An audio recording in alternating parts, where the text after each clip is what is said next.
Please stand by. We're about to begin. Good morning. My name is Jess, and I will be your conference operator today. At this time, I would like to welcome everyone to the Biogen second quarter 2026 earnings call and business update. All lines have been placed on mute to prevent any background noise. After the speaker's remarks, there will be a question and answer session. If you would like to ask a question during this time, simply press star one on your telephone keypad. Please limit yourself to one question to allow other participants time for questions. If you require any further follow-up, you may press star one again to rejoin the queue. Today's conference is being recorded. Thank you. I would now like to turn the conference over to Mr. Tim Power, Head of Investor Relations. Mr. Power, you may begin your conference. Thanks, Jess, and good morning, everyone. Welcome to Biogen's second quarter 2026 earnings call. During this call, we'll make forward-looking statements which involve risks and uncertainties that may cause actual results to differ materially from our forward-looking statements. We provide a comprehensive list of risk factors in our SEC filings, which I encourage you to review. Our earnings release and other documents related to our results, as well as reconciliations between GAAP and non-GAAP results discussed on this call, can be found in the investors section of biogen.com. We've also posted slides to our website that will be used during the call. On today's call, I'm joined by our President and Chief Executive Officer, Chris Viehbacher, Dr. Priya Singhal, Head of Development, and Robin Kramer, our Chief Financial Officer. Alicia Alaimo, President of North America, will also be available for the Q&A section of the call.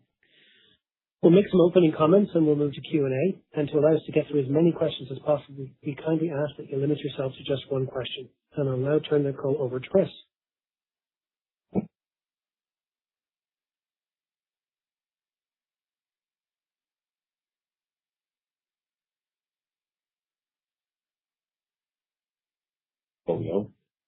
With the goal of achieving sustainable revenue growth.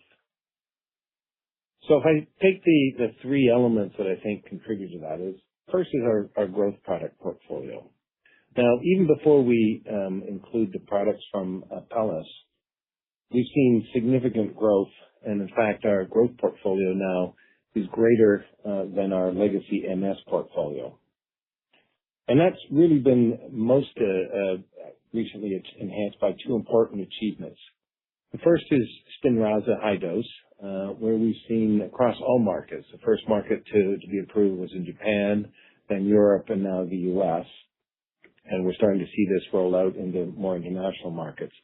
In all of those markets, this conversion has gone much faster than we expected.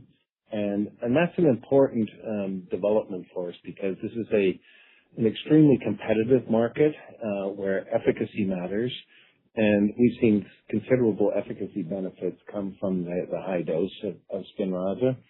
And this is a franchise that we see for the longer term because we've got Salanersen coming along behind that. So maintaining market share, and in fact what we're seeing is some anecdotal switchbacks, particularly from the oral product to Spinraza.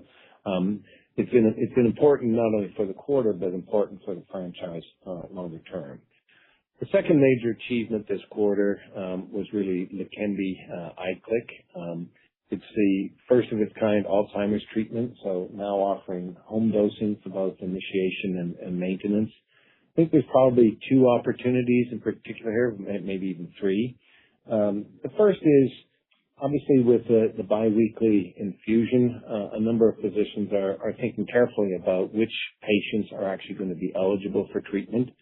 If they don't think that the patient can get there on their own, or there's not a caregiver who's prepared to take the time to get that patient to the infusion centers, those patients are often not offered treatment. So this should perhaps make it easier for a broader section of patients to become eligible for treatment. We think also that there could be a benefit in maintaining patients longer on therapy.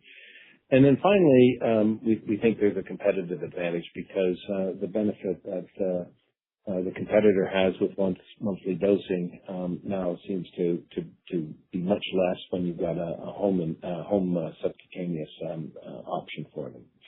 The second element of the sustainable growth is our pipeline, and we'll come on and talk about that in a few minutes. But then the third element is really Syfovre and Empaveli from the acquisition of Apellis. You've seen strong double-digit growth for both the full quarter and year to date for the combined sales of those two products. Now, we're only consolidating the revenue from the 14th of May when we closed the transaction. But those products are already contributing significantly to our own growth. And I'll take the opportunity here just to note that, if I think about all of the integrations that I've certainly seen over my career, one of the most important metrics is really how revenue does through this period of turbulence really in organizations. There's an awful lot of uncertainty that comes from these major transactions. And, the ability to maintain continuity of revenue is, I think, the number one measure of the success of an integration. And I think so far that we have seen that, and that's really because this is mostly a U.S. transaction. This is really a credit to Alicia's leadership and her team in really reaching out and making sure that the Apellis team feels great about joining Biogen. And certainly when I talk to the former Apellis, now Biogen employees, one senses a sense of energy and passion and commitment. So we're very much encouraged by the importance of this acquisition. So the next slide is really, again, and Priya's going to talk a lot more about this, but we've got a growing base. And now we've got 5 registrational phase 3 clinical trial results coming along. Obviously, 2 in SLE for lupus, 1 in CLE for lupus, 1 for AMR, and 1 which is really from our partner at Stoke in Dravet syndrome. So those are now within the next 4 quarters. So these are imminent and could really make a difference to the long-term growth outlook of Biogen. As we talked about before, we're also rebuilding our early-stage pipeline. We went 3 years really without filing an IND. We made some really pretty dramatic moves to overhaul our research organization, how we do research. And the encouraging thing is that I think we are now in a much better place already in our early-stage pipeline. Some of that is coming early. We've had 3 INDs already this year. We've got more to come. We've done a number of key collaborations like Vanqua and Deva last year, the acquisition of Bracera this year, also substantially boosts our early stage pipeline. This is really investing today for really what would be products launching in the mid-2030s. But, you got to start today if you want to have that growth tomorrow. And then if I look at this slide, this is a slide we first showed at JP Morgan earlier this year. At that time, we said, look, there are a number of near-term current growth drivers, and you see them with Leqembi and Zurzuvae, Vumerity, Spinraza, Sclerosis, and Qalsody. And that is the group of products that now exceed our legacy MS portfolio and grew strongly in the quarter. Now, when you add Syfovre and Empaveli, these products already in themselves are enough to help Biogen get back to a growth story. And then when you look at what's coming, we just talked about these imminent data readouts. That's the second wave here, the registrational late-stage pipeline. These are all products with significant opportunity. Now, this is also a major shift for Biogen. 3.5 years ago when I came, we really only were visiting the neurologist. We had a few products that we could still promote in MS, and we had Spinraza. We are now looking at visiting rheumatologists, dermatologists, nephrologists outside the U.S., and epileptologists and nephrology transplants. So there's been a significant growth in the breadth of our portfolio. That's exciting, but it also means that really now we are shifting to not just growing the substrate of growth, but now executing on that growth story. So there's a lot going on inside the company to make sure that all of those launches are a success. But, we're also keeping an eye on the longer term, and that's that third wave, the opportunities for longer term growth. Diranersen, and you've seen the data on that. Very promising new modality in Alzheimer's, not necessarily part of the equity story near term, but longer term, this could significantly contributes to Biogen's growth. This is where this renewed early stage pipeline that I just talked about is so important, and the research portfolio. From a BD M&A point of view, I think we have what we need to grow near term. I think we'll be less intentional about M&A and perhaps more opportunistic. But we'll be certainly intentional about the earlier stage development. I mean, ideally, we'd like to be bringing in assets between development candidate and IND stage. And so when you look at, what is the opportunity, and these are not revenue forecasts, but really, an initial sense of what's the addressable market that come from the pipeline. And I would say we're still doing work. We've got lupus here as a potential $8 billion market. The MS market is over $20 billion. And, I think we're not there yet in terms of being able to really say how we access that. It's probably a $2 to $3 billion market today, but there's no real reason why this market shouldn't be the size of MS. But even if you just say the $8 billion, that's a significant opportunity for us to go after. And obviously not only with SLE, but we would hope to be the first product to be approved for CLE. Then you got AMR, approximately 11,000 patients just in the U.S. alone. Phase 3 data coming in early 2027.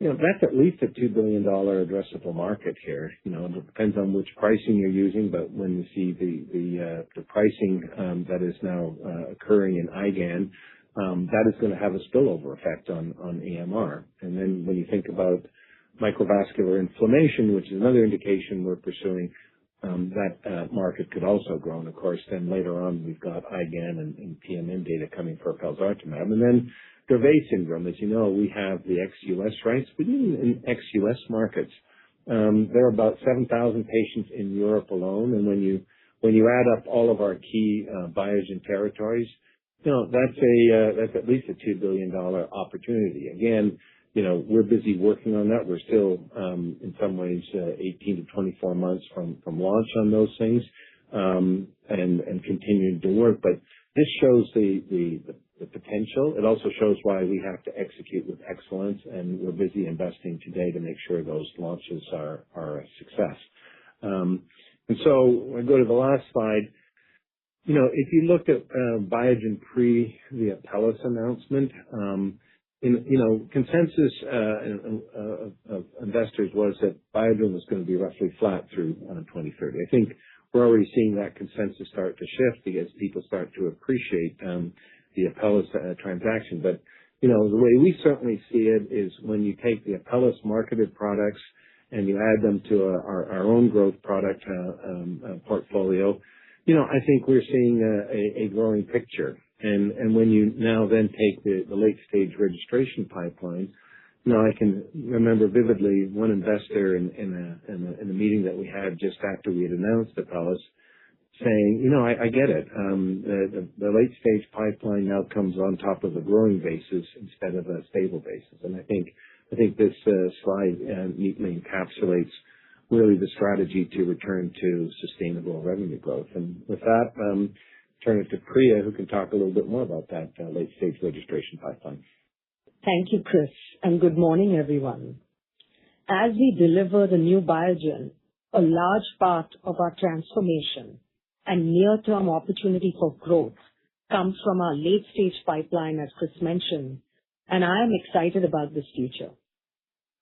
That is because today we have one of the strongest and most diversified late-stage pipelines in Biogen's history, with multiple near-term opportunities to create value in the upcoming years.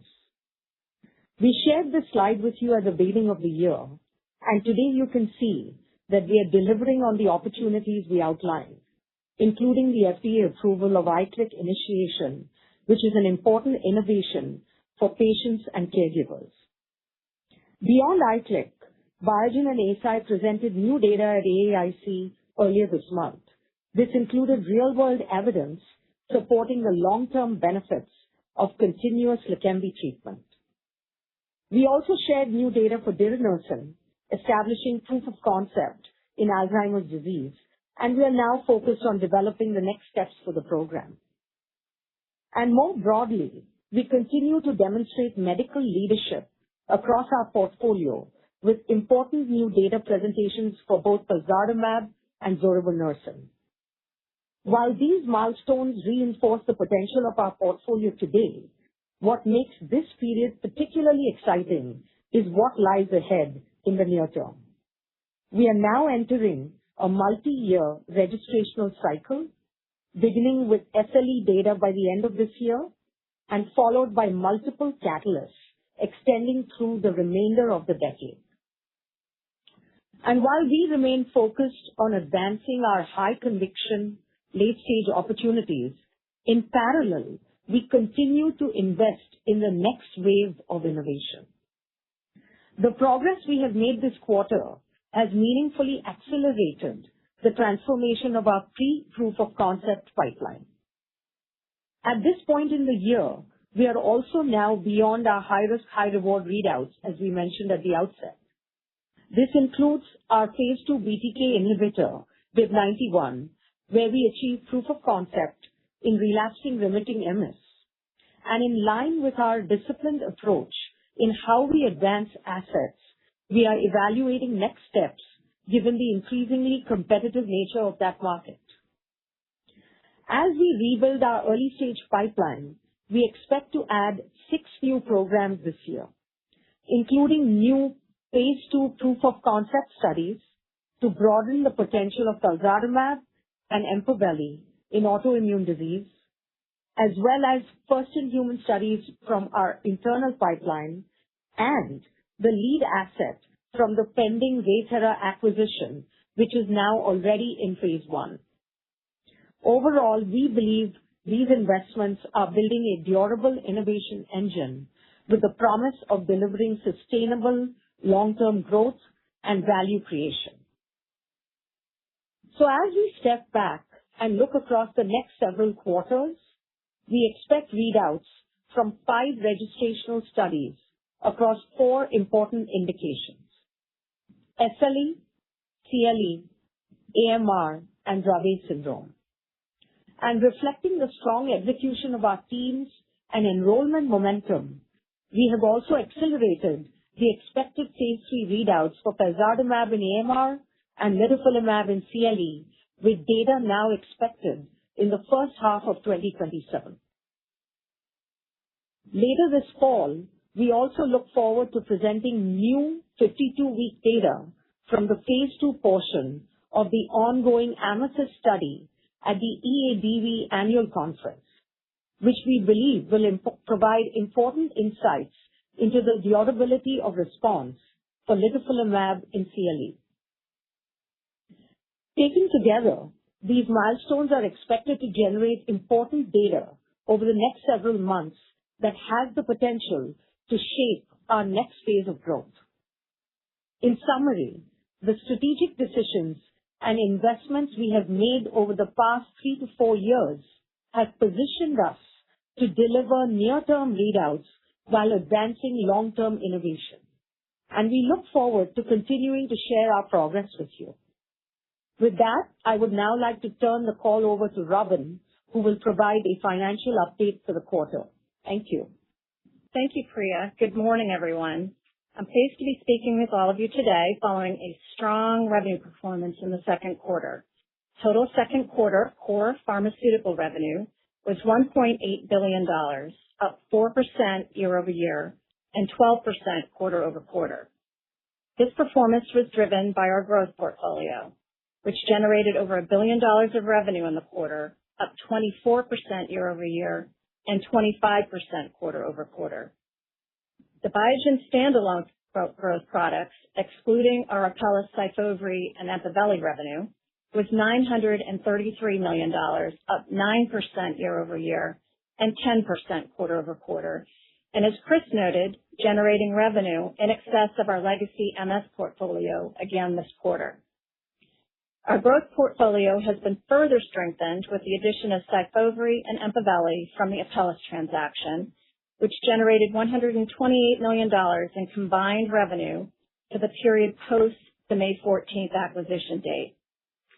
This quarter's results demonstrate strong commercial execution and the significant progress we've made in our portfolio transition. Let me now take you through some key highlights from our core pharmaceutical product performance in the second quarter. First, for the growth portfolio. Spinraza revenue was $402 million, up 2% year-over-year and 7% quarter-over-quarter. This was driven by both demand and stocking for the high-dose regimen in the U.S., partially offset by shipment timing in certain ex-U.S. markets. High-dose Spinraza was approved in the U.S. in March, the EU in January, and Japan last year. During the period of patient transition to the high-dose regimen, we benefit from revenue associated with the one-time transition dose. Spinraza high-dose maintenance is priced at parity with Spinraza. We are pleased that the pace of conversion to high-dose has been going well, and enthusiasm from the patient and prescriber communities for a higher efficacy option has been strong. We also believe this is encouraging for the opportunity for our registrational pipeline asset, salanersen, which has recently received breakthrough therapy designation. Vumerity revenue of $197 million was down 7% year-over-year, partly driven by inventory dynamics, and up 10% quarter-over-quarter.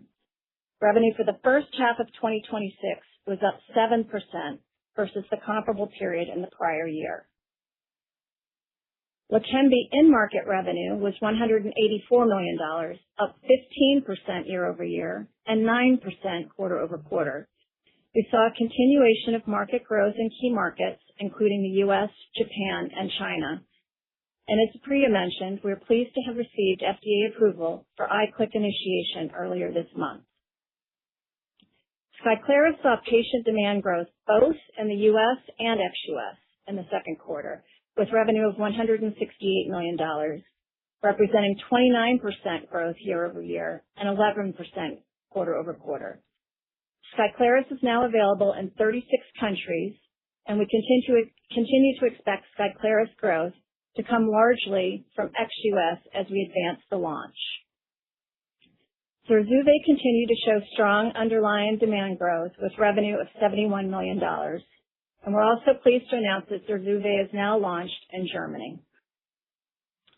For the MS portfolio, I would like to highlight that Tysabri continued to demonstrate resilience and demand in the midst of a biosimilar launch in the U.S. and Europe. Second quarter revenue of $451 million was down 1% year-over-year and up 2% quarter-over-quarter. We've invested for a long time to establish Tysabri as an important option for MS patients, and we're pleased to see this reflected in the resilience of Tysabri thus far. Turning now to an update on the Apellis acquisition, which closed mid-quarter on May 14th. The integration is progressing well, and both Syfovre and Empaveli had strong performance in the quarter. Syfovre continued to demonstrate market leadership with total revenue in the quarter of $162 million, up 8% year-over-year and quarter-over-quarter, with total commercial injections up 13% year-over-year. Empaveli continues to launch in C3G and primary IC-MPGN with total revenue of $46 million, up 123% year-over-year and 12% quarter-over-quarter. The Apellis acquisition accelerates our return to growth.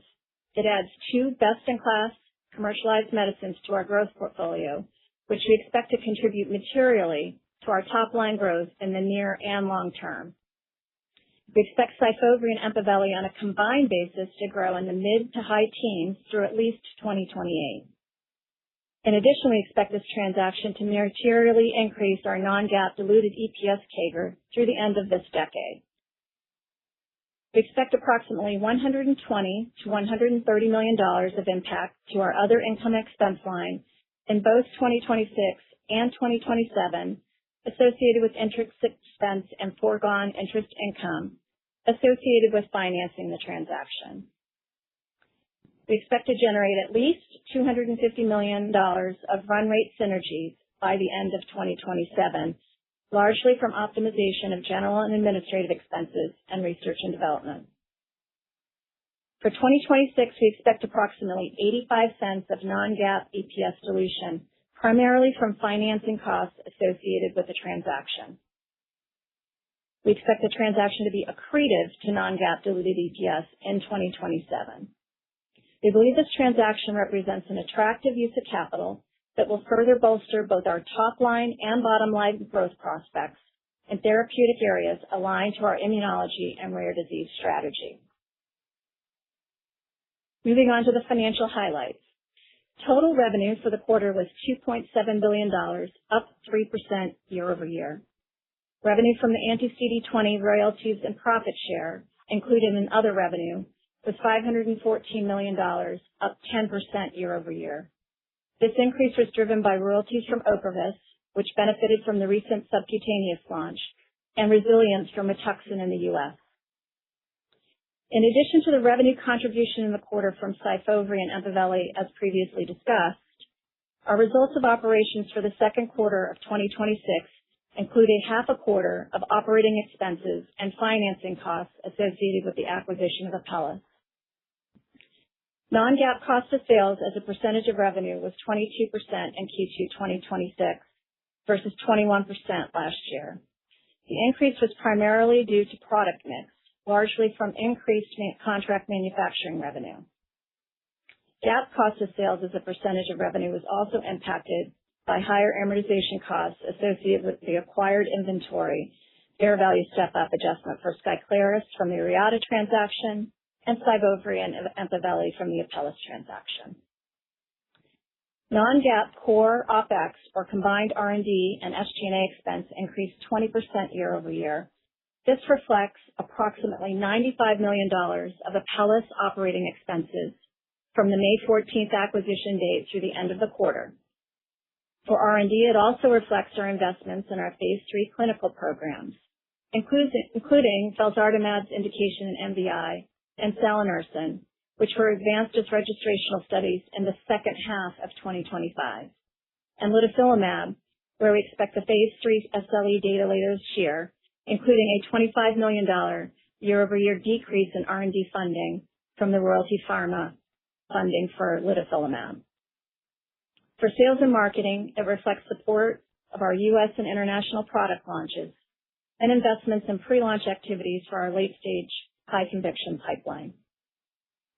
As we previously announced, we recorded $164 million of acquired IPR&D and milestone charges associated with our investments in the development pipeline in the second quarter of 2026, including a $100 million upfront to TJ Bio associated with the acquisition of the felzartamab rights in China, giving us worldwide rights to felzartamab, a milestone payment of $45 million to Ionis in connection with the initiation of the phase 3 trial for salanersen and SMA, and an upfront payment of $15 million to Ionis to opt into BID147 in broad ALS.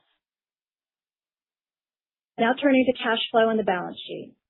We continue to generate strong cash flow with $408 million of free cash flow generated in the second quarter.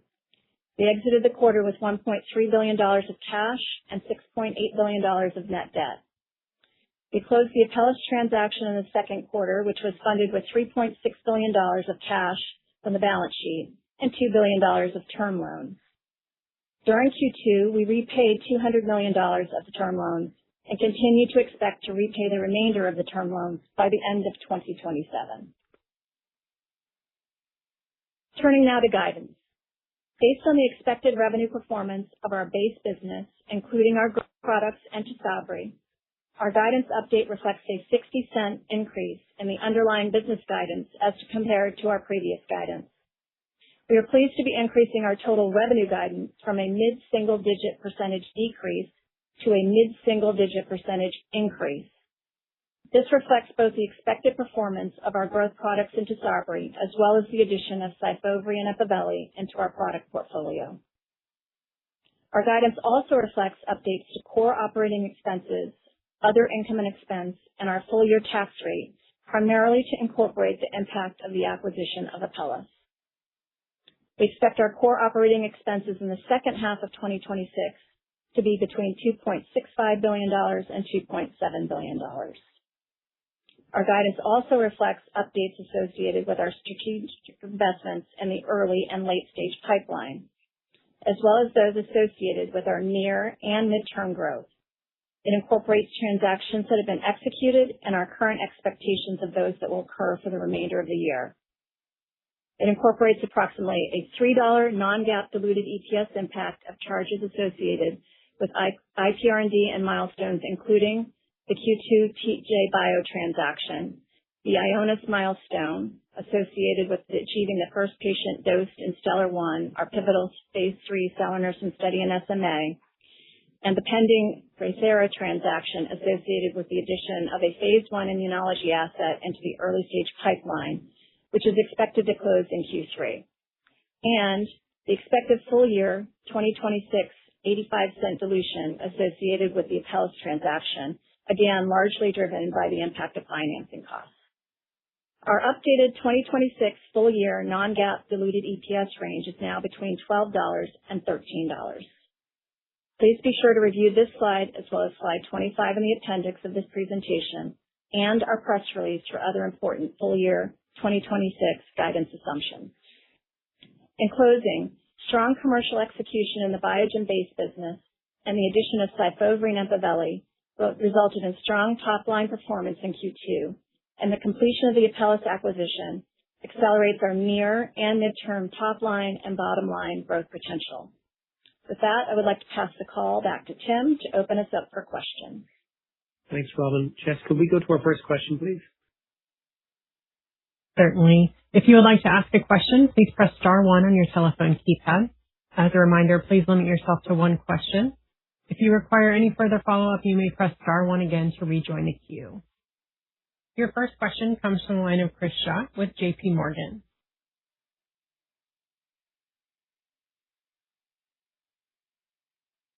Great. Sorry. On mute again. Just a quick question for me on HD Spinraza.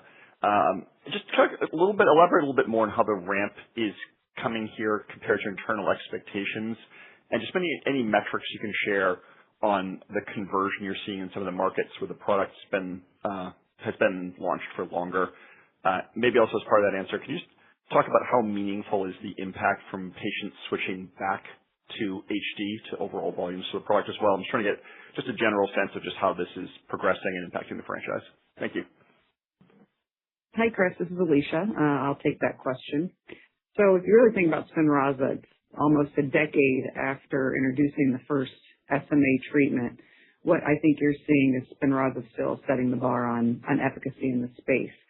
And also, if you think about how did Spinraza HD even come about, this was from several years ago. We had many patients come forward to Biogen saying, we just wish we had more. We wish we had more. We feel like we could take an even higher dose. And then, obviously, Biogen went in and developed this new formulation, and here we have high dose today. So now that we've launched, we are seeing basically the demand and the urgency really being driven by this patient community.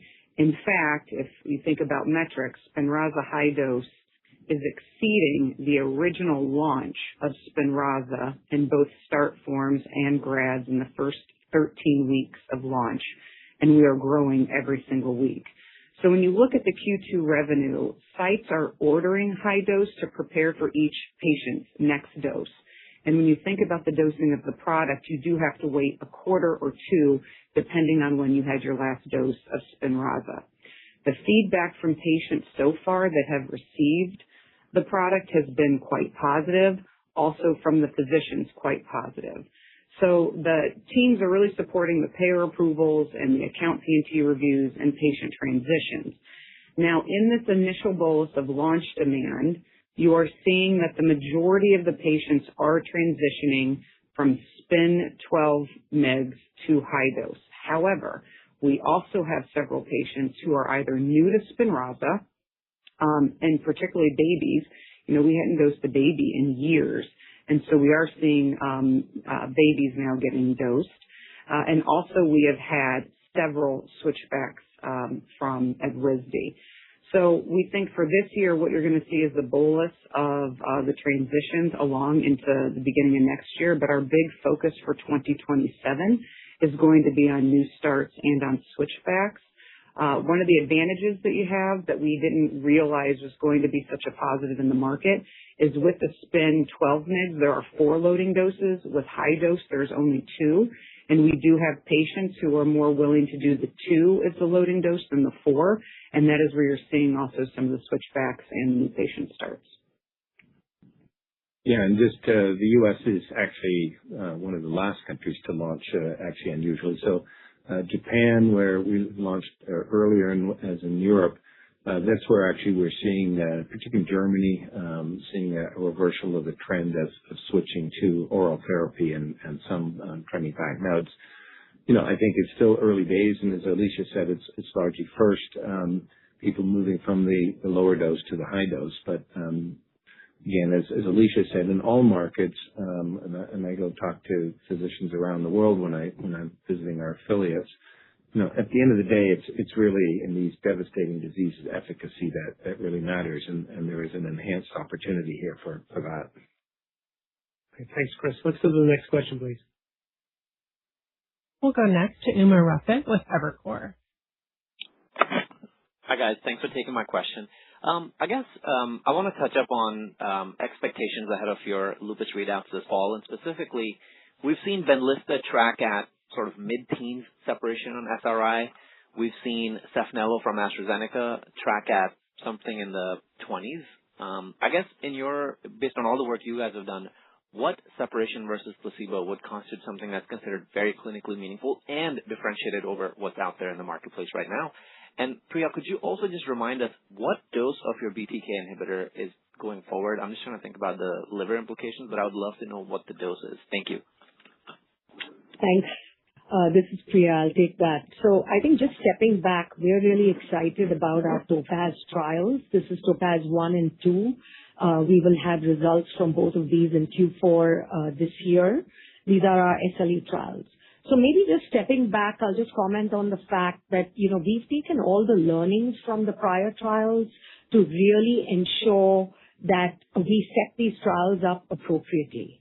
And by that, I mean we focused on the high placebo responses that we've seen in past trials. Our trials have had rules to limit standard of care utilization. By that, I mean NSAIDs, corticosteroid tapers, handling data for responders and non-responders. But we've also stepped up to really think about the fact that this is a heterogeneous disease. So how do we control for patient and participant heterogeneity? And we've tried to model our inclusion-exclusion criteria to be really quite tracked very closely to phase 2 LILAC proof of concept. Now, with regards to what we expect, I think we remain confident in our trial design, site selection, patient selection, really to get a very robust response. We'll see how we kind of perform in the trial, and we'll wait for the results, so I won't speculate. Our primary endpoint is SRI-4. However, we have a key secondary endpoint in BICLA, and we have multiple patient-reported outcomes. So we'll really be looking at the totality of the data, including interferon signature and all of that. I'll also remind us that from an MOA perspective, we think that litifilimab is truly differentiated. Yes, it affects the interferon pathway, but it also affects chemokines and cytokines.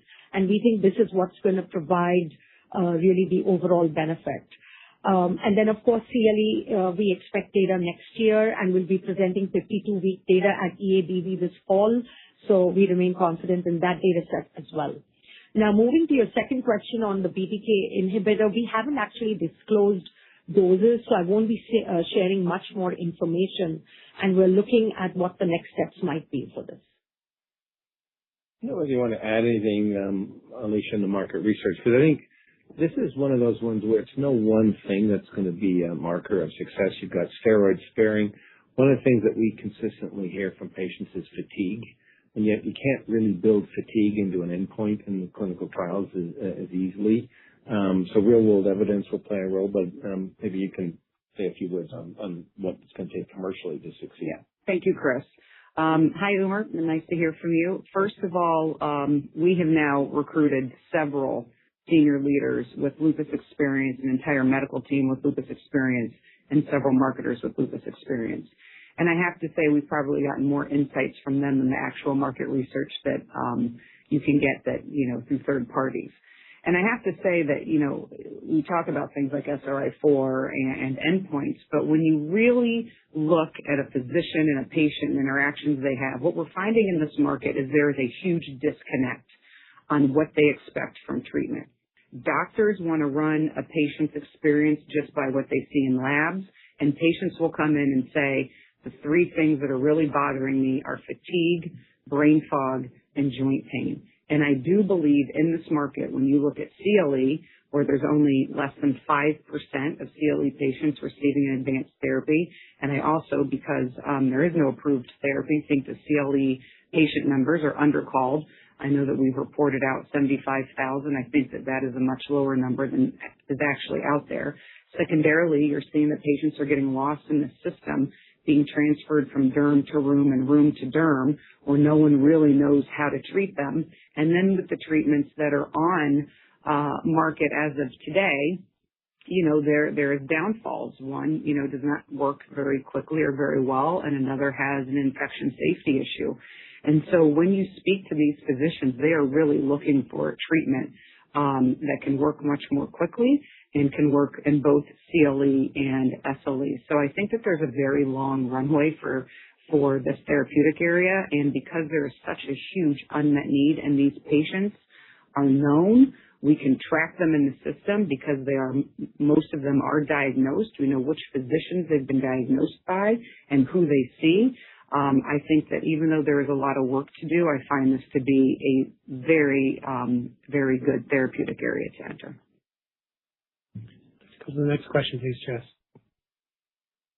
We'll go next to Mark Goodwin with Leerink Partners. Yeah, can you give us a little more insight on Syfovre and just what is happening behind the scenes, like new patient starts or just the durability of patients? And we understand that the injections were up 13%, but just trying to understand what's going on there and what kind of growth we should be expecting from here. Thanks. Thank you for the question. There is a lot going on with Syfovre since we've been able to integrate them into the organization. First, I want to say I'm, very much impressed and very grateful for the level of talent and expertise that joined from the Syfovre team. I think the first thing that we have noticed with both Syfovre and Empaveli is when they came on board the company, both used very similar launch plans. And I think the one thing that we've really learned over the last 7 years with our 7 launches is that we really tailor make our launch plans. We really build them from the ground up. We launch very much informed, and it's not templated. And so what we've been able to do is work with the Syfovre team on across the board, understanding what's really, driving sales, where can we maybe reallocate capital, and how do we get the Biogen machine, to sort of help drive some of their momentum. And so I'm very encouraged by the strongest quarter since really launch for Syfovre. And in the month of June was the best month in the brand's history. And so what we're really seeing is the quality of growth across a number of areas. I think number one, you're seeing our free drug has been lowered by half. We did end up looking at free drug programs and looking at where we put some guardrails in place to make sure really only the patients that need access to free drug do get it. And that has dropped by half. That's been part of momentum. Secondly, if you look at where this brand started on sentiment across HCPs for slowing the progression of GA and where physicians are today, this Syfovre team has done a truly tremendous job on changing that sentiment. And because sentiment has improved so much, that is where you're seeing new writers coming on board. It's also where you're seeing many more patients coming on board. So they grew both in patient numbers and in physicians who are prescribing. And I think that one of the tailwinds on that was the long-term 5-year data that they've been presenting, which is really a lot of education around the slowing the progression of GA. And specifically, when you look ahead, the market's only 50% of the retina specialists are treating, and only 20% of these patients are diagnosed. And so the team is really looking at a couple things. One is the direct-to-consumer. We have decided to shut down a few programs. We're reallocating to a new commercial. I think maybe the Syfovre team and leadership thought their DTC came out a little too soon. Now that we think that the market is ready, we do plan on launching a DTC campaign that we believe will be very effective. Secondly, prefilled syringe. We do look forward to that launch as well. Prefilled syringe is going to really support the workflow for physicians. We believe it will make it much faster for them, much more efficient, and they probably will be able to get, more injections into the eyes with saving them approximately 15 minutes with these injections. So that's also great. But more importantly, on a previous call, I think I mentioned to you when we were looking at Syfovre, one of the things we had seen in our diligence is that there really was a big discon. A lot of patients discon after a year. Well, now that the team is on board and we've really looked at the data, we've noticed that actually the discons happen after the first injection. That's where the big bolus comes from, even though it really only shows up in the numbers, after a year where you see the 50% drop off.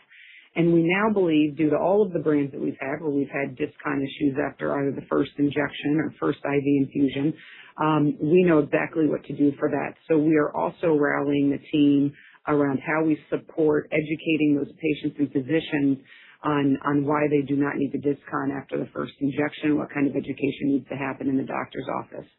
So right now we believe the HCP growth is trending in the right direction. We believe we will keep up that momentum. And then our focus is going to turn to educating to the patients and activating them with DTC. Thanks, Alicia. Let's go to the next question, please. We'll go next to Salveen Richter with Goldman Sachs. Thank you. Good morning.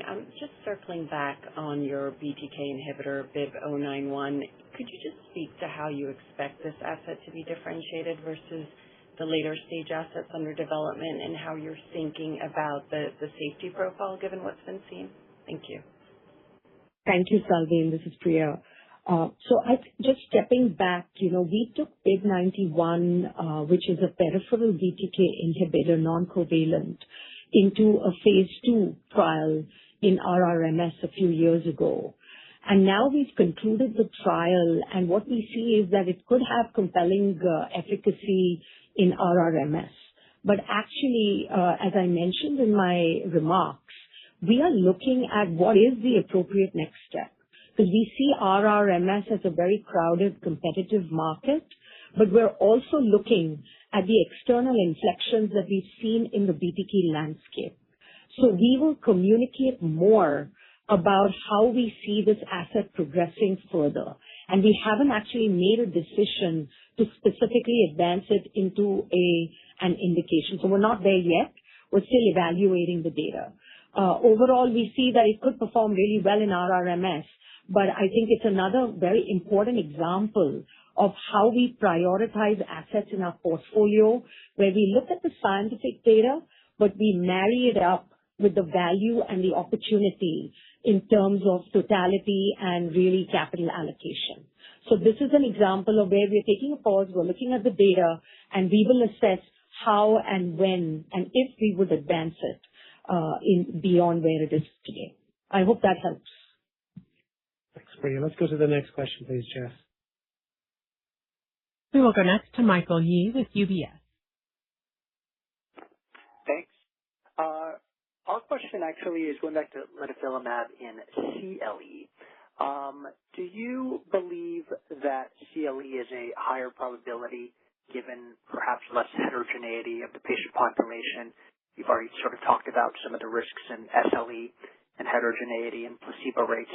So could you just comment about your view of CLE versus SLE and perhaps some of the data you might be getting at EADV that could help drive more confidence in that, because I think there's some additional data presentation coming up. Thanks. Thank you. I think stepping back, I actually don't see a difference in terms of probability of success between SLE and CLE. I remain confident in really the data that we saw from our LILAC phase 2 trial, which we believe was a compelling proof of concept trial. And it was important because we tested the SLE population. However, it was enriched for where we believe litifilimab will have the strongest actions based on its mechanism of action. So we have focused our SLE trial to be quite specific to patients who have skin and joint involvement. And that is why I think I remain confident in, how we've set this trial up and probability of success. Similarly, with CLE, I also remain confident because of the, focus on the skin and the data that we've generated so far. It just happens to be the situation that for SLE, given the broad indication and it's a very, unfortunately prevalent disease, we have 2 phase 3 trials. And then with CLE, we have a phase 2, phase 3 trial. And that was a seamless trial, the Amethyst trial. So you may remember that we actually have the opportunity to share phase 2 data. It is not because we are more or less confident that we're sharing it. We have the opportunity to look at the phase 2 data by itself without disrupting the phase 3 portion. And we're just simply taking that data forward and bringing it to EADV.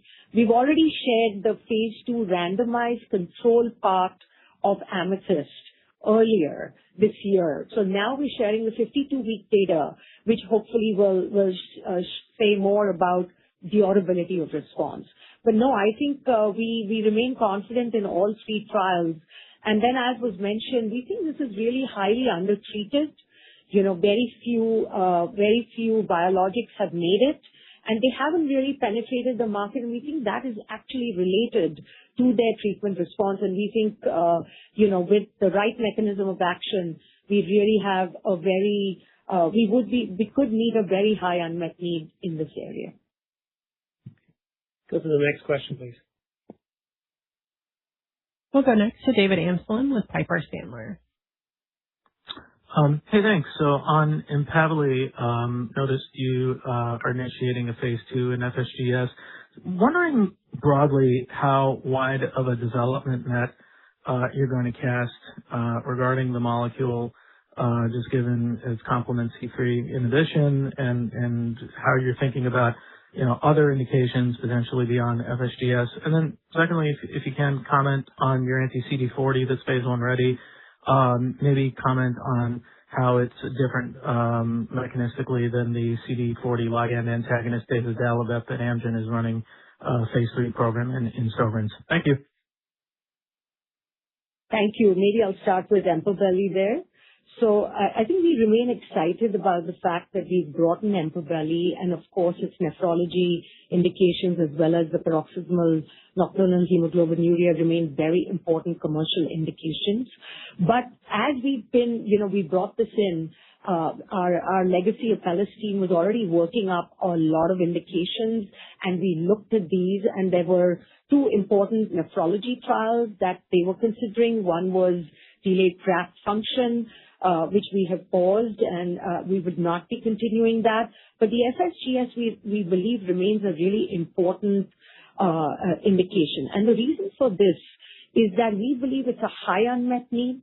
It does have clarity on primary endpoint and a regulatory pathway, as well as the ability of Empaveli to really address the C3, C3b cleavage pathway and thereby impact the autoantibodies. And we have real-world data, but also murine models where we've seen elevated levels of C3.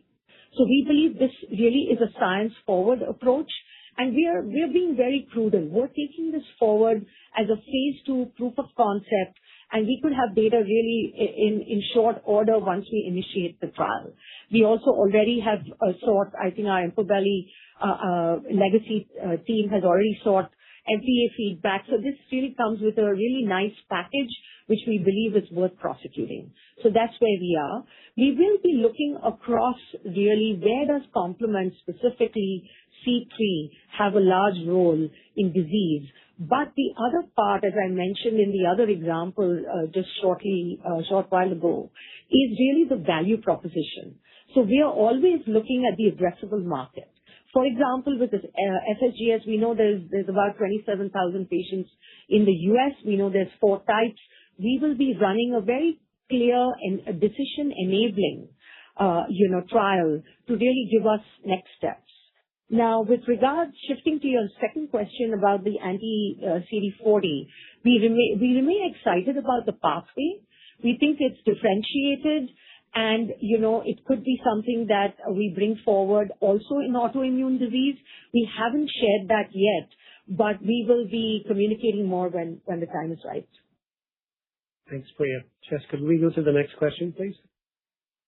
We'll go next to Alex Hammond with Wolfe Research. Hey guys, thanks for taking the question. So it's been a few weeks since you posted or presented the full Celia data at AAIC. I guess given it's been some time for you to digest the reaction from the medical and regulatory community, what feedback have you been getting? Has there been any feedback that kind of shifted your thinking at all in the phase 3 trial design, particularly the potential for early combination with A-beta antibodies? Thank you. Yeah, I'll take that one. And, as I said in my remarks, diranersen is really part of the longer term story of Biogen. And, the phase 2 was really an exploratory study.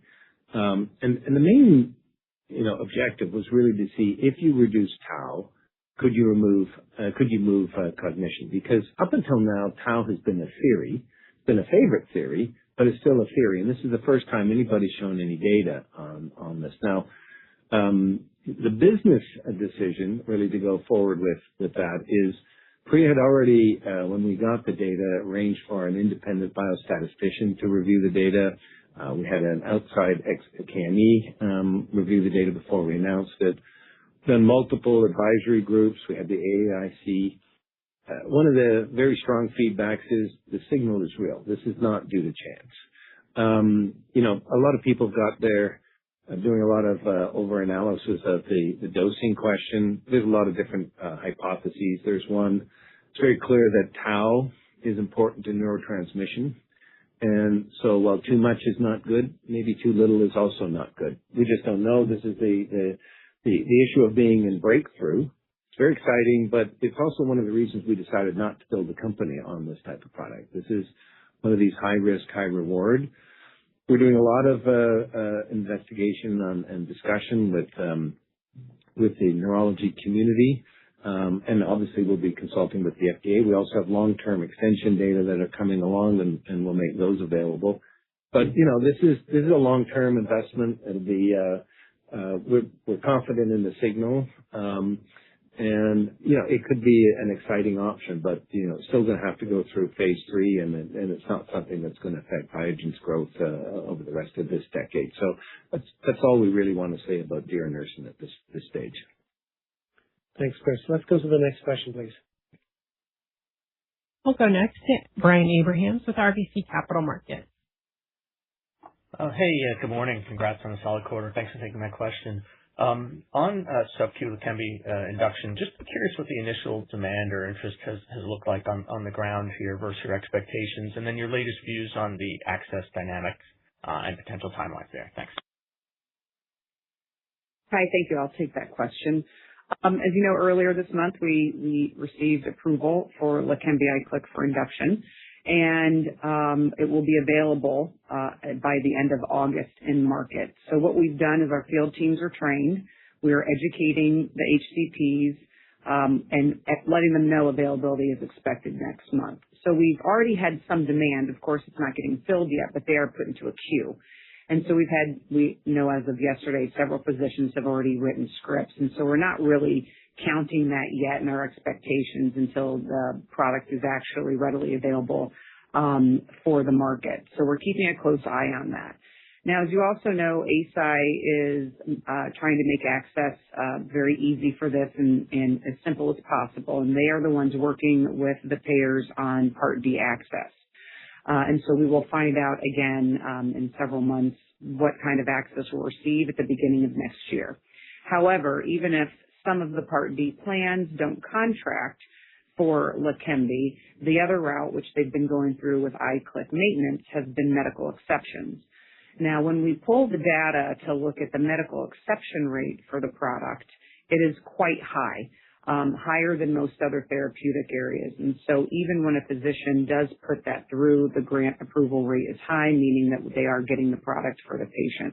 And so it remains to be seen what happens as of 1/1 next year for the coverage, which, by the way, even if you get a Part D plan coverage, a prior auth must be filled out. So a doctor's either filling out a prior auth or filling out a medical exception form for the product. So we also believe that based on the market research that we have done recently, iClick will evolve this market and will be another contributor to growth once it gets off the ground. Now, keep in mind, a lot of the protocols for Leqembi are written for IV, and so a lot of the IDNs and hospitals and systems are starting to rewrite those to incorporate iClick, obviously, also into their workflow. And we also see that, and Chris had mentioned earlier, when you look at drop-off rates, which, there's drop-offs at many points in a patient journey, but one particularly is when they finally get to a physician who believes in AATs and goes to prescribe the product, one of the largest drop-offs are patients not wanting to take IV in general. That is agnostic of Leqembi or of Kisunla. We also believe in our market research, it shows that those patients would opt on to doing sub-Q. And so there is a big portion of patients that drop off exactly for that reason. And so we believe that will also help accelerate the market.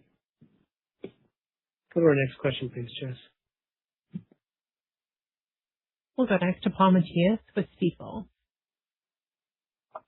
Great. Good morning. Thanks for taking my question. How are you guys thinking about the brain shuttle space right now? And as you think about yourselves investing so much in building this Alzheimer's market, do you feel like Biogen needs to have a brain shuttle to capture what the peak sales potential of A-beta is going to look like? And if so, what's the best way to get there? Thank you. Thanks. It's a very important area for us and has been for a while, precedes any data readouts that we've had recently. So that's what I can tell you. We are working internally. We're also looking externally, and we've been doing the work on shuttle delivery really deeply here. So we remain very interested in getting to tissue delivery modalities, and I think we would think about that across several targets. That's what I can share, but it's a high priority for us. Yeah, longer term, Alzheimer's is certainly going to be a core part of the portfolio of Biogen, particularly now that there's a very good chance that diranersen ultimately makes it to market. Clearly, we have to go through the phase 3 program. But again, I think what really is important for this market, and you talk to physicians who actually treat patients, it's really moving cognition. So that's what has caused us to go forward with diranersen. Now, then it probably makes sense to have a portfolio of products. And, we're already even talking internally, and we haven't made any decisions yet, but are you going to combine an A-beta with an anti-tau, for example?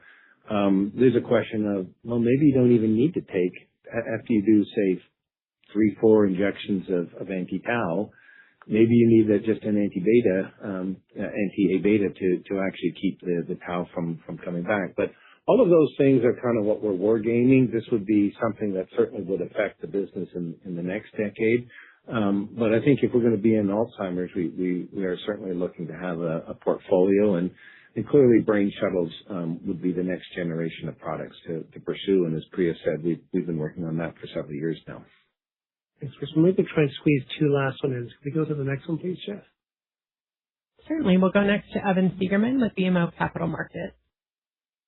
Hi, guys. Thank you so much for taking my question. I think, Chris, you had mentioned felzartamab and AMR could be a $2 billion opportunity, but that's really not reflected in Biogen's current valuation. What do you think we as investors need to see to be convinced of that, and what could you be showing us when we get that data come next year? Thank you so much. Thanks, Evan. One of the things that we saw when we were doing diligence on Apellis was that there really hadn't been much value associated with Empaveli. And, I think there is a tendency to really focus on kind of lead products in companies. And for some of these programs where there is no treatment, there are also no analogs. And so I think what we see is, and what we've heard from a number of analysts and experts, is that there tends to be a placeholder value put in there. And people then want to wait and see the data. But 11,000 patients, and if you took even the Otsuka price for IgAN of $350,000, you're getting somewhere between a $3 and $4 billion market. And when you consider that the phase 2 data showed an 80% resolution of AMR in an open label in a small study, and obviously something we have to repeat in a phase 3, but there is no product approved for AMR today. So, the option for patients is either treatment with felzartamab or perhaps a second kidney transplant. I mean, I was in Brazil recently and visited the hospital where they do more kidney transplants than anywhere else in the world. They estimate that somewhere between 10 and 20% of people on the kidney transplant list are people who've already had a kidney transplant. So there is a huge unmet need. This is a product that really seems to work. So, we have very high hopes for this product. Thanks, Chris. Let's go to our last question, please, Jess. We'll go to Terrence Flynn with Morgan Stanley. Hi, thanks for taking the question. Maybe just a follow-up on that last point. This is probably for Chris or Priya. Just in terms of the Transcend trial, can you remind us of the powering on the primary endpoint and what's required from the FDA to support approval in the late AMR indication? And then how should we think about lateral implications from Transcend for microvascular inflammation? Thanks. Yeah.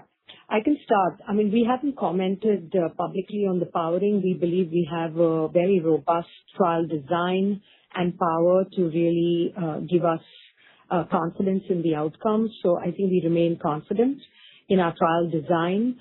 As you know, the Transcend trial is a 6-month placebo-controlled. This is biopsy driven as an endpoint, which is really important. And then, patients move on to maintenance for the next 6 months. And I think durability, but the 6-month time point are both important. We have been able to, I think that's another really good sign, but we've been able to accelerate the trial. So now we expect data in the first half of 2027. And I think overall we remain really excited. Now the MDI is obviously a more recent, diagnostic criteria through the BAMF criteria. And this is important because these are donor-specific antibody-negative patients, but it's a very important population. And what we decided to do along with our, HiBio team, they are absolute experts in the area, is to actually initiate the MVI trial, which is a Transpire trial, as soon as possible. So that trial is already underway. And so we will also have, data emerging from that trial. And we think that, yes, the felzartamab mechanism of action of addressing plasma cells and the anti-CD38 will have an impact in both MVI as well as in AMR. MVI itself in the U.S. is a sizable population of about 6,000 patients. So this remains an important auxiliary but very important aspect of the unmet need. So we think this is really a very, very important opportunity, and we remain confident that felzartamab really has a very good high probability here of giving us the data that we're looking for. Thanks, Priya. Thanks, everybody, for joining us today. If you've got follow-up questions, you know where to find us. Take care. Thank you. Ladies and gentlemen, that will conclude today's call. We thank you for your participation. You may disconnect at this time.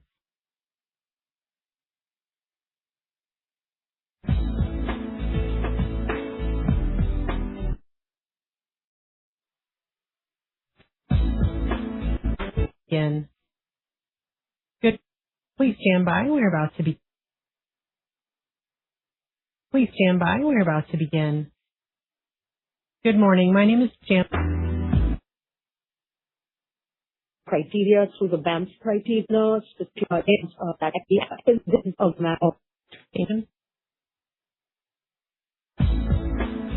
Patient. Ladies and gentlemen, that will conclude today's call. We thank you for your participation. You may disconnect at this time.